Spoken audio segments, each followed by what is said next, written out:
Welcome back to another edition of the Pagcast. I'm your host, Michael Pagani, joined alongside Okotoks Oilers forward Brendan Boyle. Brendan, welcome to the Pagcast. Thank you again for coming on. Thanks for having me. How have you been doing recently? What have you been up to? Just been doing a lot of rehab, actually. I kind of had a tough year with injuries, so I've been kind of trying to get some of the strength back from those, but keeping busy with work and everything too, so. What injuries did you happen to suffer? I broke my arm 4 games in, and then right before playoffs, kind of I broke and dislocated my kneecap. So. And you played through that? Well, it happened like a month before playoffs, so like it wasn't as bad as it when it first happened, but. I hope the rehab is going well. Yeah, I'm sorry to hear about that. All good. Have you been watching any of the NHL playoffs so far? Yeah, crazy game last night. I have Calgary winning the cup, so I kind of needed them to win. I'm a big Calgary fan, and I was sitting there thinking there's no way they beat Ottinger again. So Ottinger was just dialed in. He was dialed in. I was like, what the hell? And then Gaudreau scores the overtime winner. I'm like, thank God we get Battle of Alberta in round 2. That is going to be so much fun. Yeah, it should be a good matchup. And Battle of Florida too should be good.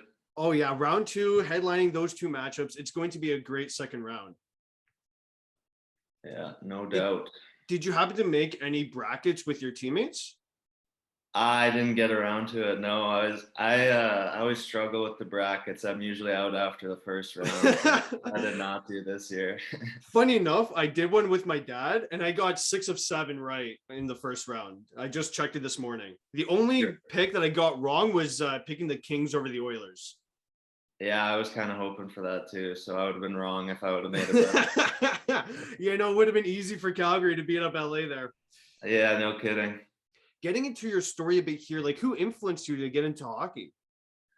I don't know. My parents got me into skating lessons when I was younger, so I was kind of already on the ice, and then there would always be hockey on right after me, and I just kind of wanted to start playing, and they told me I had to finish skating lessons first before I could play, so I just grinded out the skating lessons, and then started up playing hockey when I was about 3. And just went from there? Yeah, just kind of kept going. I mean, grew up in Calgary, so there's obviously got the Flames in town and everything. There's just a lot of hockey influences around, and Flames hitman, right? Yeah, for sure. You did play in the Alberta Cup in 2015-16. How big was that for your career? You might not have realized it at the time, but that's a huge achievement.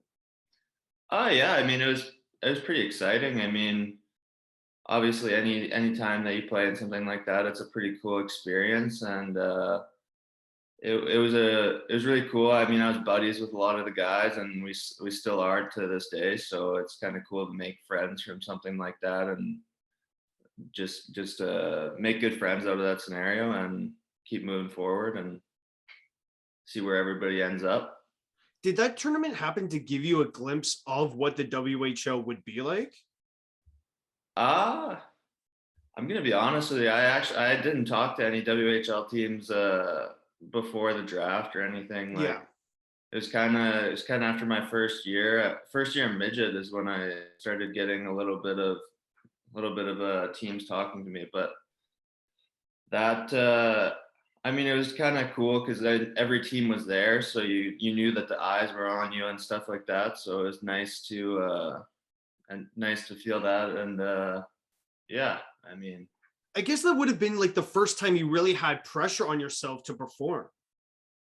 Yeah, for sure. I mean, obviously, you know that the scouts are watching throughout the regular season, but when you're at an event like that, it's they're all on you all at the same time. So it's kind of like go big or go home kind of thing, and you got to do your best to show up. So then you moved on to Pursuit of Excellence. That's a huge development program there in Alberta, which is really well known. How did that help with your development? It was good. I mean, you got high school in the morning, and then you got a workout, and then you got some training session, and then you got ice every day. So, I mean, for the hours of training, you're putting in 4 or 5 hours every day of just working at getting better at the game. So I think it was definitely a huge stride for me in my hockey career. And not just that, it's like even with all the showcases and stuff that they have, it puts a lot more eyes on you. So You definitely blew off a couple classes to skip to POE, right? yeah, for sure. That's just the perfect day, though. You go hard in class, and next thing you know, you get rewarded with ice time. Yeah. On It was your, a oh, really good sorry, experience. go ahead. Fun. Yeah. I just want to mention, like, on your team, you had Jake Neighbors. Looking back now, that must be really cool to see, like, where his career has gone. Yeah, I mean, he was in Bantam AAA, but he did AP with us quite a bit, and he's obviously made quite the career for himself so far. I mean, it's exciting to see where he'll be able to go and what he'll be able to accomplish. I mean, he's super talented, so. At the beginning of your time with the Okanagan Rockets, you happened to sign your contract with the Prince George Cougars. How relieving was it knowing you had a spot to play after your season was done with Okanagan? Yeah, it's just it's nice to know where you're gonna go. I mean, obviously there's still that a lot I had to work for, and like nothing was set in stone, but to have an idea of like, okay, I'm gonna be here next year if I continue on the right path is like, it's exciting, and it's nice not having to panic and like search for teams. So Would you be able to take me through your decision to sign with Prince George? Like, did you happen to turn down other offers from different teams? so I when I was signing with PG, it was my first camp there. My first year eligible for WHL camps, I went to Kootenay back when Yeah. they were still in Cranbrook. And then the next year I got an invite, or I got listed by PG before camp, and then went in and I had a pretty good camp. And they asked me if I wanted to sign, and I was kind of just like super exciting, and took took a day, I think, just to kind of like think whether I want to go junior A or the WHL, and then just decided to sign the dotted line. So Yeah, exactly. It's a home run slam dunk at that time, right? yeah, pretty exciting. After your season ended with Okanagan, right? Like, you had a 3-game stint with PG. What did you learn from that 3-game stint? Just like how much faster, and how everybody's physically mature at that level. Like you're not playing against kids anymore. It's kind of everybody's big and strong. So it was a big jump for sure, and kind of eye opening, but at the same time it was super exciting. What do you remember from that first season? Ah, I mean, it kind of went by super fast. I mean, now that I'm done junior, but um just looking back on it, I was just super happy to be there. And I mean, I wish I could have done more, but Yeah. at the same time, it's really cool. I can say I played 132 games in WHL, so something I'm proud of. And Not many people do have that right to say that, right? yeah, I mean, it's just something that I feel proud of. I mean, even though my points weren't there, but it was definitely a good time, and got to meet a lot of good people, and definitely helped me develop as a player as well. So can't You, complain. you scored your first WHO goal against Spokane in the kind of shortened season, the 2019-20 season there. You were kind of greasing it up there, tucked it home. It was a net mouth scramble. It must have been nice to finally get on the score sheet, finally get that first WHO goal. Yeah, it was definitely a monkey off the back for sure. I mean, it'd been on there for a little too long, so it was nice to finally get that one. Finally shutting up the teammates chirping you. I'm sure you heard a Oh, lot. tell me about it. Yeah, it just got on your nerves, and then finally you poke it home. It's just like, yes, it's a Yeah, just the relief. greasiest goal ever. It was nice to get the monkey off my back. In the pandemic year of the league, where most teams played 20 to 24 games, how big of a struggle was that given the restrictions that were in place? I mean, it was tough. Like you're cooped up in your hotel room for 3 weeks before anything gets started. Then you got a week of practice with the guys, and you basically wake up in the morning, you go have breakfast with the guys.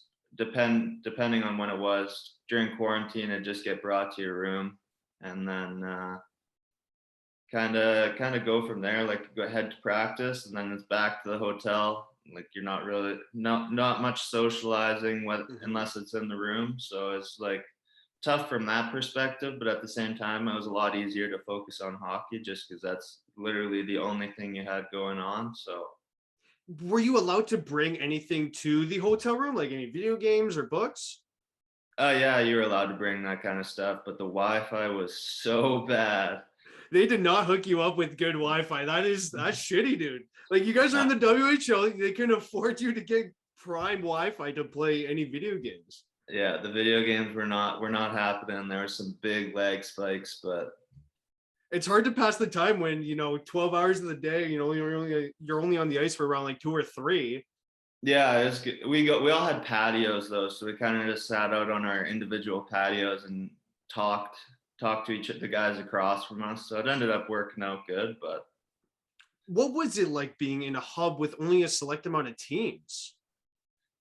I mean, it's weird. I mean, you're used to playing in your home rink with like obviously fans in the building, and then you go to playing in the same rink as all the other teams in your division, and no fans, and seeing all the guys that you're playing against walking up to the same floor that you guys are. It's a little bit different, but um, it's definitely nice to have this season happen because I mean there's a lot of stuff going around saying that it might not happen. So for us to get the actual opportunity to play was big, and Well, yeah, I it mean, made look, you look at the OHL, right? Like that season got shut down, and the Dub and the Q both played. So, for all the players in the OHL, they got robbed of a season.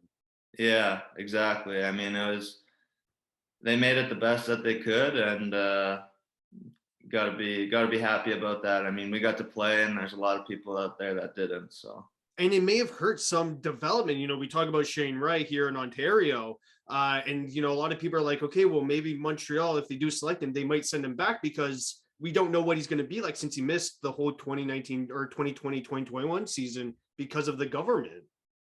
yeah, it's tough. I mean obviously that he's still going to be working hard to get better at the game, but without that game scenarios, it's a little bit tough.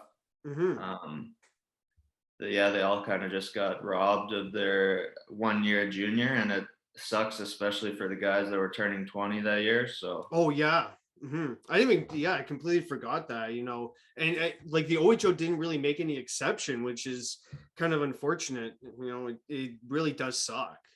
yeah, it's super tough. I mean, it wasn't a good year for really anybody in the hockey world, but there were some bright spots. Obviously, we got to play, so One of my favorite things in the CHL is the teddy bear toss. Did you happen to get a chance to play in any? yeah, we played in Portland. So it was pretty crazy actually, but uh, they're so fun unless you're the team getting scored on for Yeah, the teddy bears. exactly. But even then, I mean, it's pretty cool just to see the fans just flooding the ice with teddy bears. And Portland, I think they got like 11,000 or something like that. So it's pretty cool. Long cleanup process, but pretty cool experience. What do you remember most from your time in the WHL? Ah, I don't know. Like I just have a lot of good memories just hanging out with the guys. Like bus trips, if being playing for PG, there's a lot of memories from the bus. Um, just little things like that. Like there's no one particular moment that sticks out. I mean, obviously we never made the playoffs while I was there, so I can't say playoffs. And but yeah, just being around the guys. And Last season, you played with the Okotoks Oilers, obviously, as I introduced that. You were named part of their leadership group. What does it mean for you to be wearing a letter?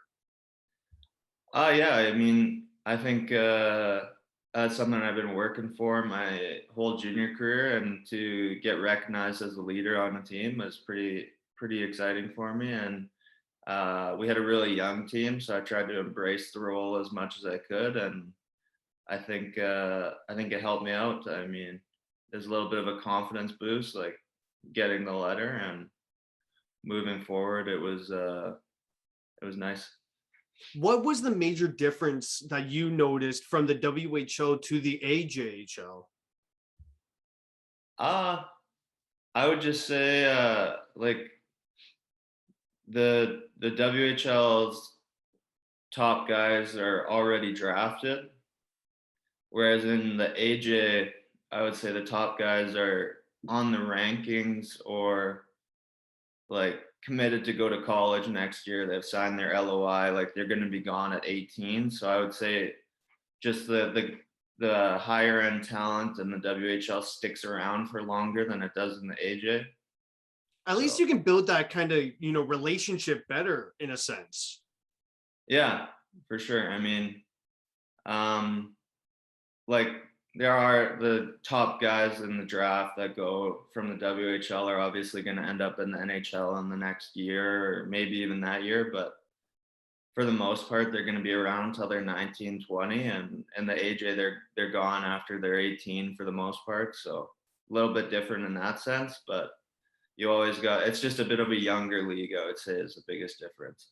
You had the chance to play with Reagan Lorenz, who is on draft, rankings, and I'm pretty sure he made the U18s. What does he bring to the locker room on a consistent basis? Yeah, I mean, you know you're gonna get his 100% effort every day, and he's a workhorse. Like he has the most energy I've ever seen. I don't know how he skates as hard as he does for as long as he does, but he's gonna give it all he's got, and he's extremely talented to go along with that. So, and he's a good guy in the room as well. So makes it a lot of fun to play with. Let's talk about the playoffs here for a second. You performed really well with 7 points in 12 games. What's it like contributing to the team on a consistent basis, especially when the games matter most? Yeah, I mean, obviously in the playoffs you wanna buck up. So it was a lot of fun. I mean, actually just winning games and winning series. I mean, it doesn't really matter who you get it from at that point. Like it's just like everybody wants to win. So seeing contributions from everybody was awesome. I mean, not me just, but like Dean Spack had a really good playoffs, and there's plenty of guys that like Spack almost had as many goals in the playoffs as he did in the regular season. So it's just cool to see things like that, and guys just bring it to that next level for the playoffs. You had an intense series against the Drumheller Dragons, which, we kind of talked about. It's kind of weird how they're named the Dragons because Drumheller is known for their dinosaur museum. Anyway, they're coming, you guys came off a sweep in the first round. How important was that for the rest factor and even for some guys that may have gone nicked up in the previous series? Yeah, for sure. I mean, our team this whole year, I think we kind of battled injuries, like especially the older guys.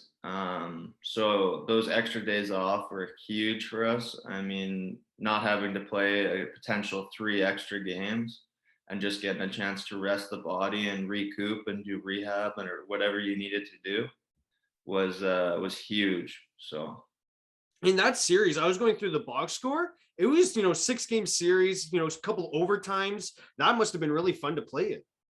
yeah, and Drumheller's got a super small rink, but it's they fill it and it's a lot of fun to play in. It gets pretty loud, so there was some super tight games, and it was a physical series, and it was super fun to be a part of it, and definitely happy we came out on top. In the third round, unfortunately things take a turn for the worse. You guys get matched up against Brooks Bandits. They win they're like the top regular season team there. When looking at it, does that kind of soften the loss a little bit, knowing that you lost to a superior team rather than, let's say, the Canmore Eagles, which you guys placed above in the regular season? I mean, obviously a little bit, like looking when you look at it. I mean, Brooks won the AJHL, so I mean, there's comfort in the sense that hey, we lost to the best team, but uh, I would say nobody's ever happy with losing. So obviously we were hoping we could do more, and we took them to overtime the one game and lost 3-1 in game 4. So um, it's frustrating. We couldn't get more going on offense at that time, but At the same time, like you mentioned, you guys were battling injuries, so it would have been hard to come from that standpoint. uh, sorry, what? You guys were battling injuries, right, from Yeah. your previous series with Drumheller, so it would have been hard to kind of compete with them. I don't know too much about the Bandits. I don't know if they were battling injuries as well, but with you and mentioning that, it would have been hard to really compete with them. Yeah, they got some top end guys that know how to put the puck in the net pretty consistently, so they're tough to compete with. But um, I think we played them hard and gave them a run for their money in a couple of the games. So You recently committed to MacEwan University in Edmonton. How did you come to that decision? I kind of been talking with them throughout the whole year, and I just looking at their campus and the opportunity that they have. Obviously, this is their going to be their second year in U Sport.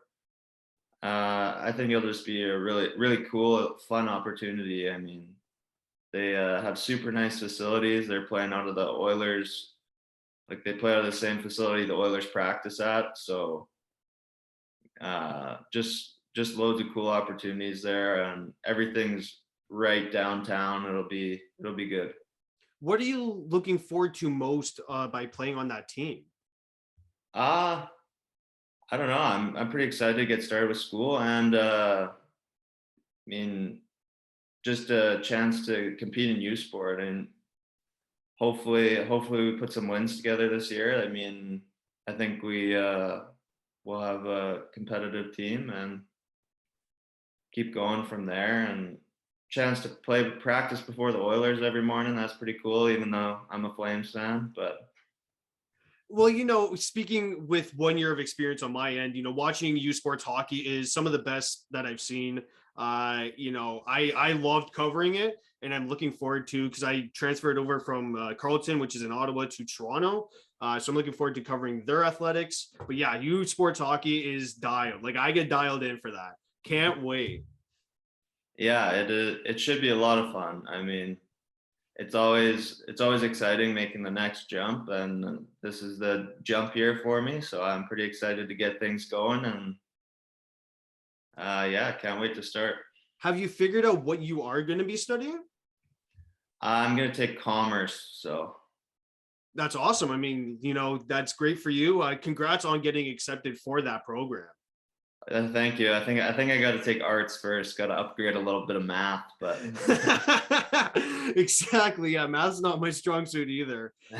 What yeah. factors of your game are you hoping to bring to MacEwan? I'd just say I'm a two-way player, so hopefully I can continue to put the puck in the net. I mean, relatively consistently, and also just have a strong defensive shutdown game that they can trust me to put me out against somebody else's top guys and not have it end up in the back of our net. I think that's something that I bring to the table. So Just a few questions before we end off our interview here. What is your game day routine like? game day routine. I'll wake up in the morning, usually muck some breakfast, get the Tim's iced coffee going, and from there I usually head home, watch TV for a little bit, and then I usually have about a 2 hour nap. So we'll see. I don't know. 2 hour. I've Yeah, heard 1 hour from the players I've interviewed, not two. Wow. yeah, Love the extended nap. big sleep guy. So What breakfast are you eating? I usually just get like a breakfast sandwich. So Okay, not bad. I'll go to Tim's. Yeah, If not a big cook, so Yeah, sometimes exactly. sometimes scrambled eggs, but not too often. If you were to play another sport, what would it be? I think it's got to be baseball. I mean, I love watching baseball, and I think it'd be super fun to get a chance to play. Growing up in Calgary, there's not a big opportunity. It's pretty Yeah. chill there throughout most of the year, but What position would you play then? I got to be an outfielder. I could not scoop a ground ball to save my life. So Hey, well, I mean, you could turn from that scooping ground ball to a diving catch. There you go. Yeah. Always two ways to look at it. As we're closing off this interview here, my last question would be: do you have any advice for younger hockey players? uh yeah, I mean, just keep working hard. I mean, that sounds pretty cliche, but that's all you can really do. I mean, nothing's guaranteed at any point in your career, so you just got to work through everything and have a positive mindset. And I think those are the two most important things. Well, I'd like to thank again Brendan Boyle for joining me on today's podcast. Thank you again, Brendan. Thanks for having me.